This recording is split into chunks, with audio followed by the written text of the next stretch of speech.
dans le livre d'Osée, puis de Jean. Osée chapitre 4, verset 6. Mon peuple est détruit faute de connaissance. Puisque tu as rejeté la connaissance, je te rejetterai afin que tu n'exerces plus devant moi le sacerdoce. Puisque tu as oublié la loi de ton Dieu, moi aussi j'oublierai tes enfants. Parole du Seigneur. Jean chapitre 8, verset 32. Et vous connaîtrez la vérité, et la vérité vous affranchira. Parole du Seigneur. Amen. Je disais que dans cette prémisseur,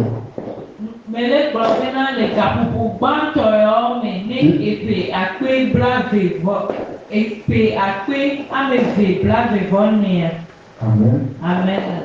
C'est pour moi un réel plaisir de vous parler de la bonté de Dieu.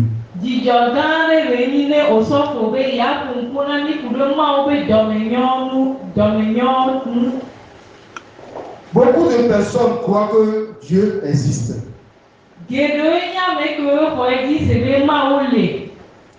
Mais ces personnes-là n'ont aucun doute.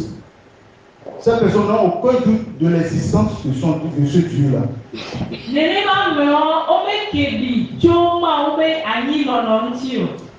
Elles essaient de lui plaire. Mais ce qu'elles ne comprennent pas, c'est la manière dont Dieu aimerait que nous entrions en relation avec lui.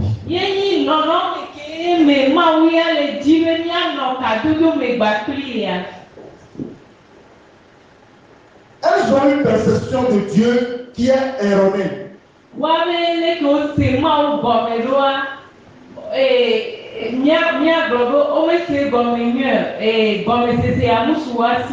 Alléluia. Amen. Et elles pensent que Dieu est dur et méchant.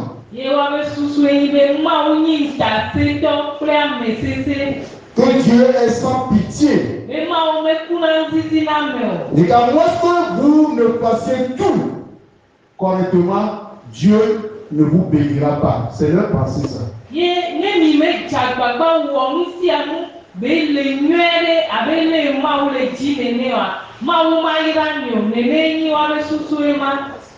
Nous avons pour la plupart été élevés avec ce raisonnement-là.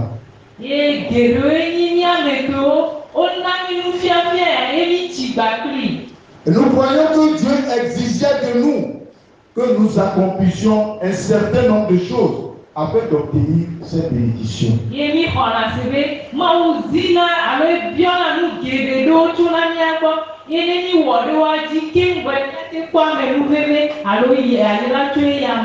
Nous pensons que l'amour que Dieu nous portait était proportionnel au niveau de sainteté de notre vie.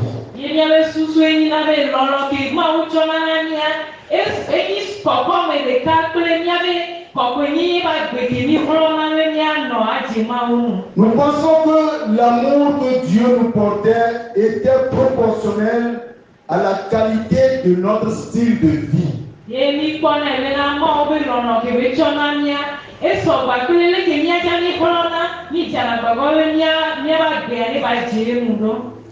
Et nous entretenons une relation avec Dieu qui est basée sur les œuvres.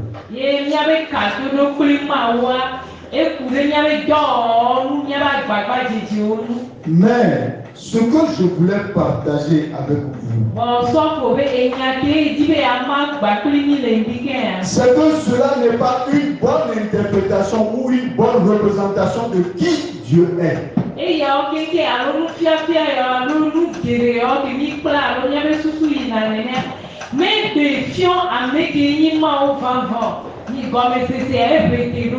Cela n'est pas une bonne représentation de ce que Dieu attend de nous. Alléluia. Amen. Dieu n'agit pas dans notre vie grâce à notre bonté.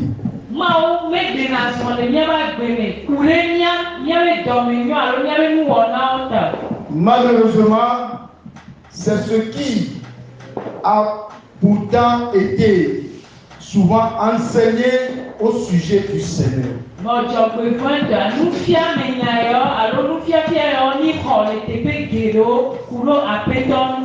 Alléluia. Amen.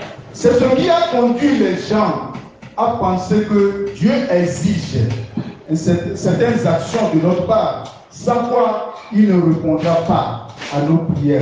Il ne manifestera pas pour notre bénédiction.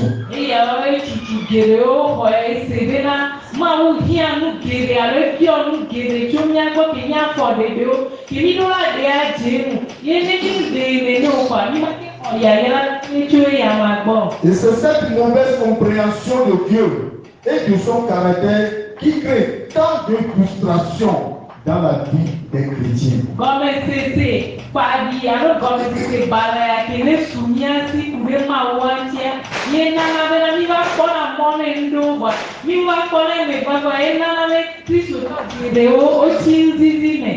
Alléluia. Amen. Je sais que je m'adresse à certaines personnes qui n'ont pas réellement une relation personnelle avec le Seigneur.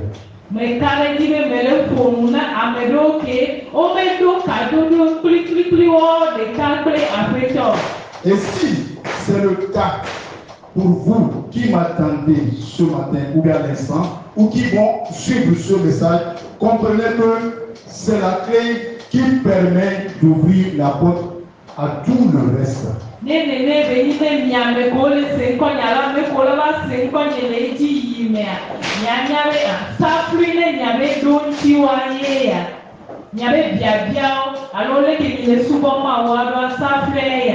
Pour commencer, vous devez remettre votre vie au Seigneur. Et ne pas seulement vous contenter de reconnaître que Dieu existe tout simplement. Parce que la Bible dit dans Jacques 2, verset 19. Tu crois qu'il y a un seul Dieu. Et tu fais bien. Mais les démons aussi croient. Ils croient qu'il y a un seul Dieu. Mais ils tremblent. Alléluia.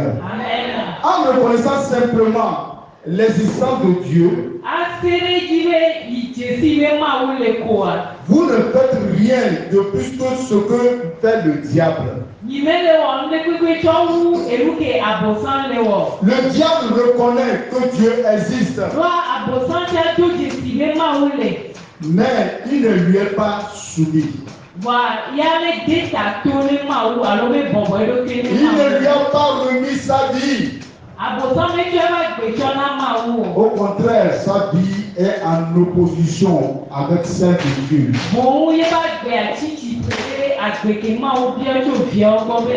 Donc si vous n'êtes jamais réellement entré dans une relation personnelle avec Dieu,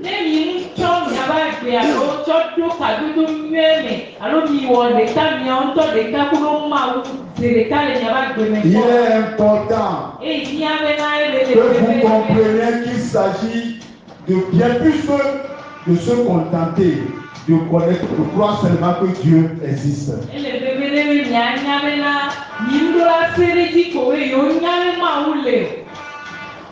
Vous devez vous abandonner à lui. Et faire de lui votre Seigneur. Mais cela ne veut pas dire que vous ne ferez jamais d'erreur.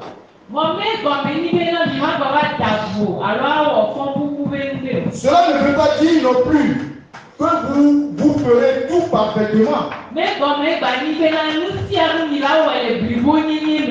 Dieu est plein de grâce. Il nous pardonne. Cependant, vous devez être prêt à vous détourner de vous-même.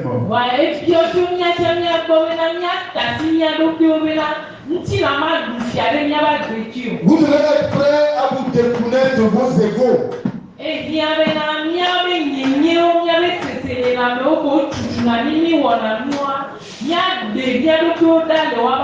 Vous devez être prêt à vous débarrasser de votre nature pécheresse.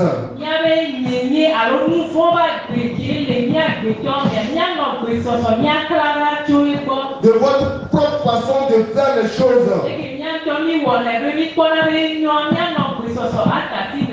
Et vous abandonnez à Dieu en plaçant toute votre confiance en lui. Dis-moi Amen. Et acclame le Seigneur.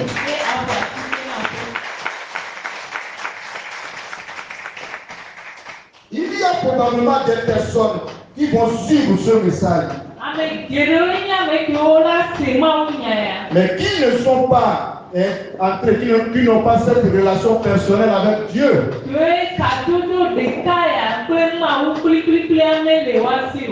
Je les exhorte humblement à le faire.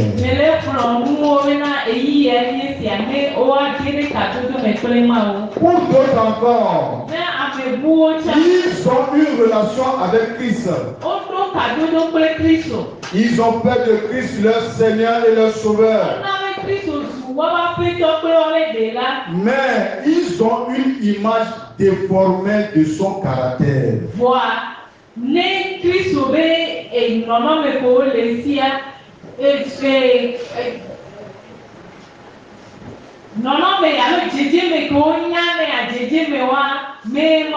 Et ce fut le cas pour plusieurs parmi nous. On leur a enseigné que si vous voulez recevoir quoi que ce soit de la part de Dieu, vous devez mériter sa faveur.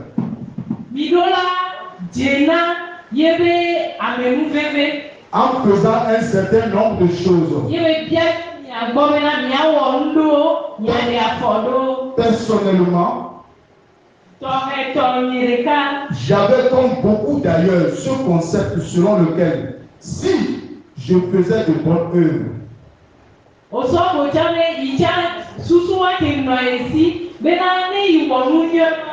comme par exemple si j'étudiais bien la parole,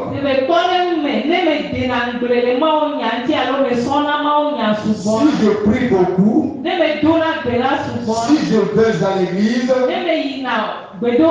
si je fais bien ma dîme, bref, si j'accomplis toutes ces œuvres-là, alors je pourrais en quelque sorte échanger ces bonnes actions contre une réponse à mes prières.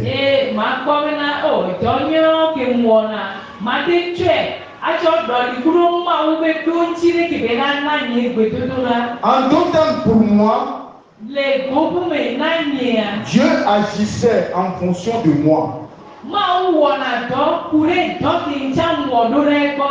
Mais ce que j'ai fini par comprendre, c'est que, et que je veux partager avec vous ce matin,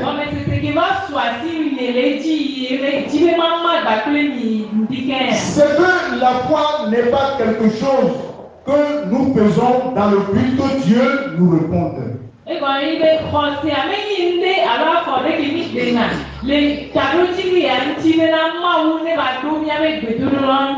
Mais plutôt la foi est notre réponse à ce que Dieu a déjà fait par la grâce pour nous.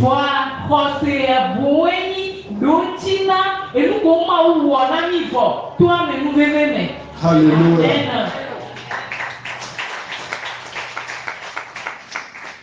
On pourrait aussi dire que la sainteté n'est pas quelque chose que nous faisons pour obtenir une réponse de la part de Dieu.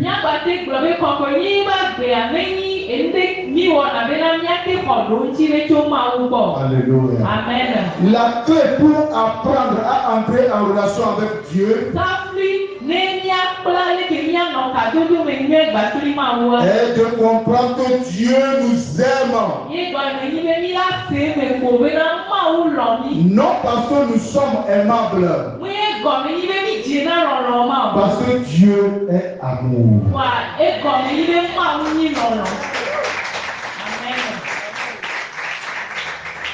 Alléluia. Amen. Et c'est l'amour immense de Dieu à notre égard qui compte.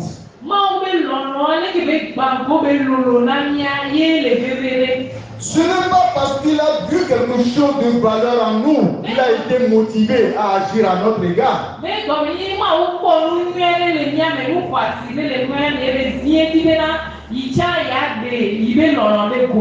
Mais plutôt parce qu'il désire nous prouver son amour.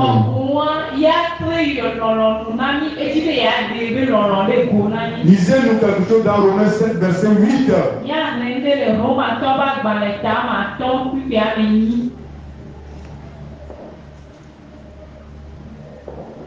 Romains 5, verset 8. Mais Dieu fait éclater son amour envers nous, en ce que lorsque nous étions encore des pécheurs, Christ est mort pour nous. Amen. Amen. Amen. Voici comment Dieu prouve son amour envers nous. Alors que nous étions encore des pécheurs, Christ est mort pour nous.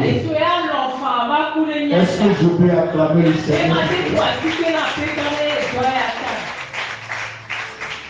Et au verset suivant, on lit ceci. S'il a prouvé son amour envers nous, alors que nous étions encore pécheurs, combien à plus forte raison nous aimera-t-il encore aujourd'hui? Alléluia. Amen. Pourtant, la majorité aujourd'hui qui fréquentent une église aujourd'hui, qui ont même peut-être eu une rencontre personnelle avec le Seigneur,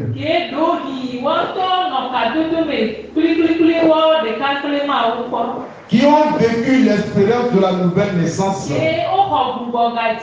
en plaçant leur foi en Jésus, en croyant qu'il est leur sauveur et leur Seigneur. Mais après être nés de nouveau, ils vont à l'église et on commence à leur dire à l'église que s'ils désirent avoir Dieu agir dans leur vie, ils doivent d'abord être saints. Ils doivent faire un tas de choses. Ils doivent aller à l'église. Ils doivent payer fidèlement leur dîme. Ainsi de suite. Et ils développent un état d'esprit selon lequel Dieu agit dans leur vie proportionnellement à leur propre action de à leur propre côté.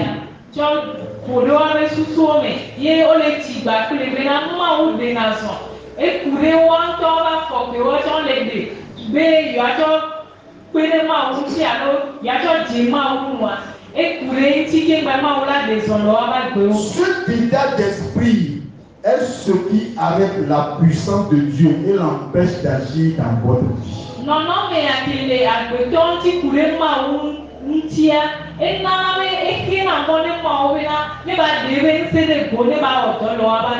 Je sais qu'il y a des gens qui, en écoutant ce message, ont une position contraire à ce que je dis.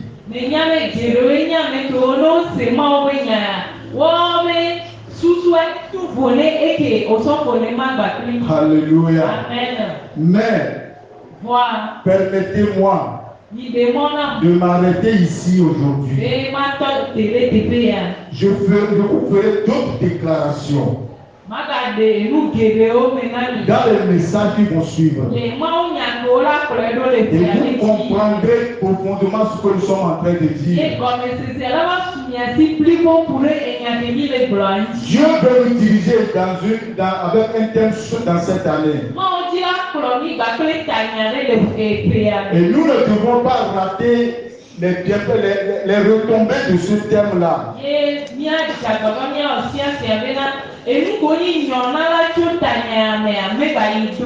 C'est pourquoi nous devons savoir comment marcher avec Dieu pour ne pas rater les retombées de ce thème-là. Le thème que Dieu nous donne pour cette année est formulé ainsi. Ensemble, levons-nous pour un nouveau départ spirituel.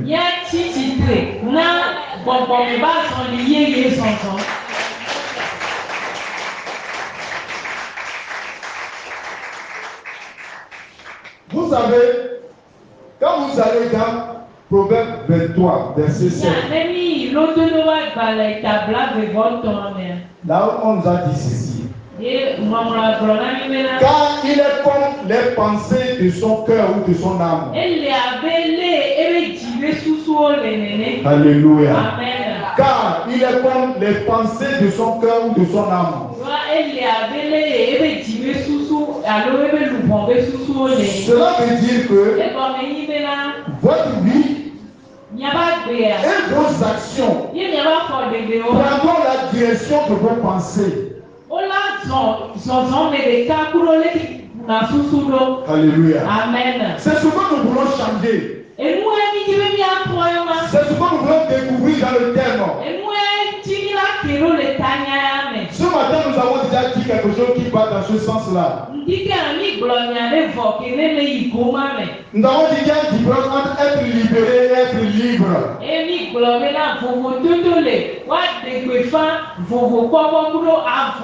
Alléluia. Amen. Les gens ont été libérés. Mais ils sont restés encore esclaves. Pourquoi cela? Parce que leur maître, ceux qui travaillent, leur ont cassé cette information. Et ils ne sont pas libres. Ils ont continué à travailler sur ce maître-là. Pourquoi cela? Parce qu'ils ont ignoré l'information.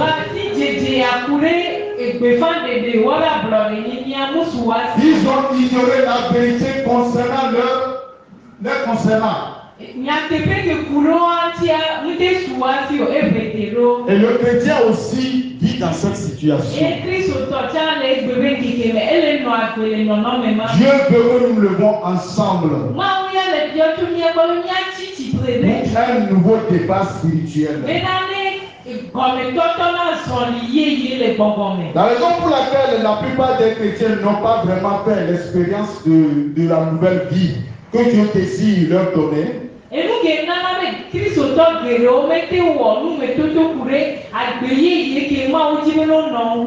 c'est qu'ils se voient encore comme la personne qu'ils étaient avant.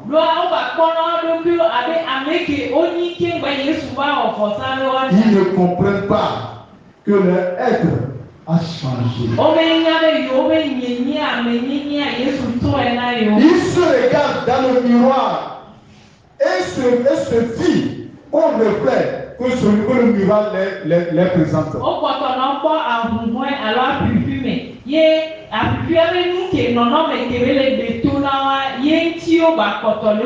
Ils se tiennent et ils se fient à ce qu'ils ressentent dans leurs émotions, dans leur partie mentale, dans leur être. Mais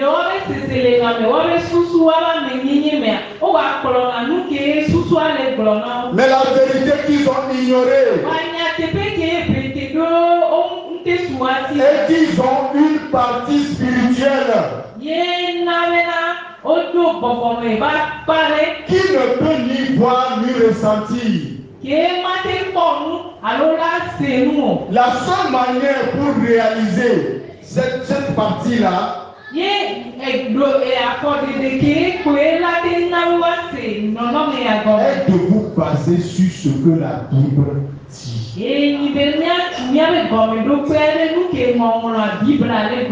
Amen. Amen.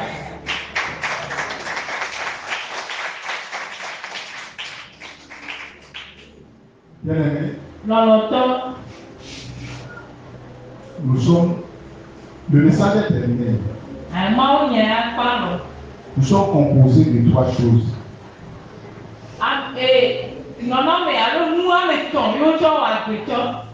Le corps, l'âme et l'esprit.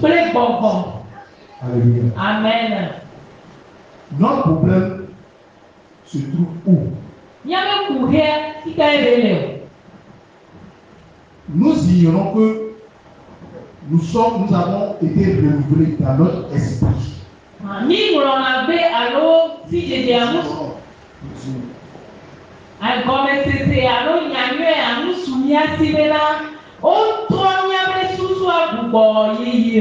Alléluia. Amen.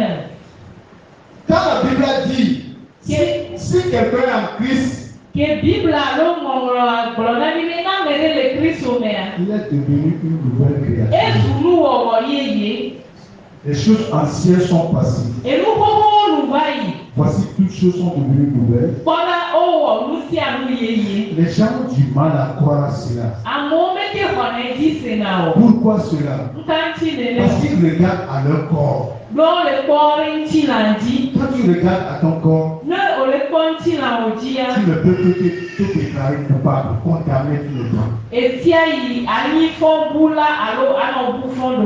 Alléluia. Amen. De la même manière, quand tu regardes à ton âme, c'est-à-dire tes émotions. Dans tes émotions, c'est des pourritures toujours. Et quand c'est ces 2 choses-là que tu veux regarder, tu vas toujours te condamner. Parce que tu iras d'insuffisance en insuffisance. Tu ne peux pas remonter, tu ne peux pas relever le défi. Dieu nous connaît dans nos limites et nos faiblesses. Même il a opéré la chose dans l'esprit.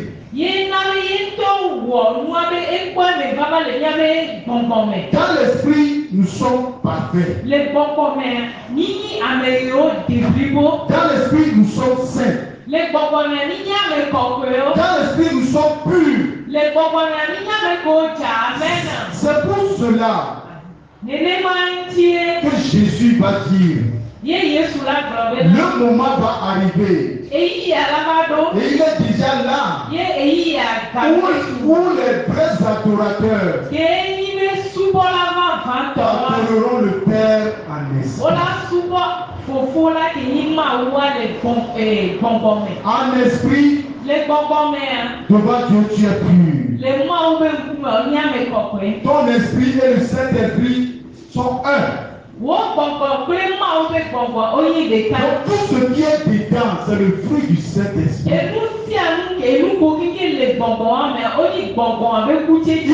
a là-bas la pensée de Christ. Il y a là-bas les promesses, toutes les promesses. La santé divine, c'est là-bas. Mais quand tu réalises cela, quand tu as une situation, quand une situation se présente, tu vas tout simplement libérer la chose de ton esprit vers la partie là et la solution est là.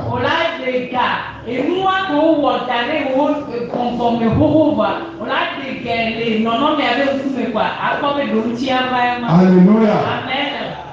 Nous irons encore plus en profondeur dans les messages qui vont suivre.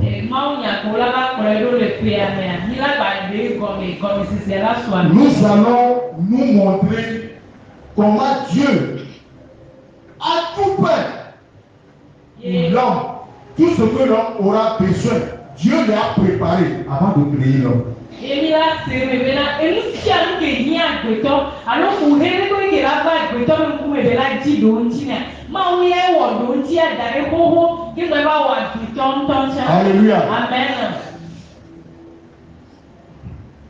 Vous croyez que si Dieu avait fait créer l'homme avant de régler cette histoire de terre et autres là, donc l'homme sera dans l'eau, la tête était façon là. Èmi àbẹ̀ susu eke ní ibẹ̀ náà máa wù wà àgbẹ̀tọ́ bọ̀ kí n bá jí bẹ́ẹ̀ náà ètí ní bá yẹ apá rẹ̀ ká ànyígbá ní bá nọ apá rẹ̀ ká ó àgbẹ̀tọ́ la kè nọ ètí ní lánà tì mú lánà tà pọ́n déjì. Alléluia. Amen. Dieu a réglé tous ces problèmes là pour toi. Máa wù ya kùdé wọ́n kékeré ewọ́ ọ̀dàrí kékeré jì ló ń tí ọ̀dàrí kí n bá wà àgbẹ̀tọ́. Vous croyez que quand Dieu va créer l'homme et l'homme ira vers Dieu, oh Dieu, j'ai besoin de l'oxygène, j'ai besoin de l'oxygène. Nìkan lè dín máa wù láwà àgbẹ̀tọ́ yé àgbẹ̀tọ́ lọ́la yìí máa wọ́n kú bèbè ìhíà gbọ̀ngbọ̀n kí lánàá ìlànà àgbẹ̀ ìhíà. Dieu a créé les conditions d'oxygène déposées. Máa wù ẹ̀ná àgbẹ̀tọ́ mi gbọ̀ngbọ̀n à èyí mi fowó kí wọ́n lè wà àgbẹ̀tọ́. Alléluia. Amen. Vous voyez les arbres? Yìí kọ́ àti ó à. Oh, les arbres expirent. Àti ó tán gbọ̀nà. Il expire l'oxygène et consomme le gaz carbonique. Ye ewa ọdịna gbọgbọ nyueto ala ya nyueto atona ye ekenya ya bara ọkọni dị na nroke ume. Tout ça là pour nous. Ewa okike Parce que nous avons besoin du ọmọ pouvoir. wẹ na mi dua ejiara tí wọn lè wọ dọ mi na mi ọ nyakọ aya nyueto ni nyakọ. Alléluia. Amen. Tout ça là, c'est à cause de ça là que Dieu a déjà créé l'homme avant de créer l'homme. Ye nawe na ma wà tí ó kí n bàbá wà gbẹdọ. Donc comprenez, je suis en train de vous lancer dans ce que nous allons dire dans le message Mo d'habitude. lè pè wọ́n gọ̀mí náà ní kò wá ní kò mí lágbàá gbọ̀rọ̀ ní mọ́ nyàkó lágbàá ní àyè sí. C'est pas ignorance que nous croyons que c'est quand nous sommes dans la situation que nous allons maintenant nous tourner vers Dieu. Oh Dieu, regarde-moi, je suis dans cette situation. Peux-tu intervenir pour me sortir de cette situation? Si màjèlé nana bena yíyá nọ̀nọ̀nọ̀ mẹ àmì bọ̀ kí wọ́n bá tọ̀ orí dúdú nà pétọ́ bẹ́ ọ̀ àpétọ́ bọ́ ẹ nọ̀nọ̀ mẹ kì mí lè la péré tí ẹ má dògbò lé mẹ. Ce n'est pas ce que tu as prévu pour toi et pour moi. Wí susu ẹ máa àlọ́ nu ẹ máa wọ̀ dàrí náà nígbà kiri Quand wọn. tu vas dans l'écriture, Nílẹ̀ yìí wọ́n múra mẹ àlọ́ bíbélà tu mi. verras tout ce que tu as préparé pour toi. Akọ́nukò kékeré máa wọ̀ dàrí náà pétọ́ ní ìlú tí ó lè dàrí gbogbo. Et quand tu te retrouves dans une situation Yé pareille, ne bá dó haha lé bẹ́ nkú mẹ́. il suffit seulement d'aller puiser cela. Loko ehiame ayi gbɔgbɔ Eti abe ndonti et tu libères ça en même temps. yóò la dega ndonti abe agbo Et tu mezerika reçois la satisfaction. ye wakɔ didede Que le Seigneur bénisse sa parole. akekele yi rɛ mi nya Amen. amen.